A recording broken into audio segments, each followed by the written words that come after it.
Tsohon ɗan takarar shugabancin ƙasa a jam'iyyar Labour Party Peter Obi ya yaba wa rundunar 'yan sandan Najeriya bisa janye gayyatar da ta aikewa da mai martaba Sarkin Kano Muhammadu Sunusi na biyu. A makon da ya gabata ne 'yan sanda suka gayyaci Sunusi zuwa hedikwatar rundunar domin ya amsa tambayoyi akan zargin kashe-kashe da suka faru a lokacin bukukuwan hawan sallah.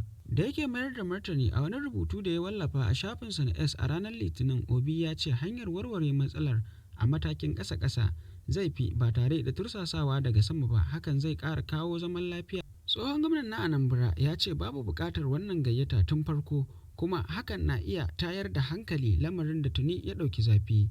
A cewarsa, ya yaba wa rundunar 'yan sandan Najeriya saboda wannan hukunci da ta ɗauka cikin hikima akan lokaci na janye gayyatar da ta aikewa da mai martaba Khalifa Muhammadu Sunusi na biyu. Ya ƙara da cewa akwai cikakkiyar rundunar 'yan sanda mai aiki a jihar Kano wadda ke da ƙwarewa da ƙarfin da za ta iya magance irin waɗannan lamura a cikin jihar.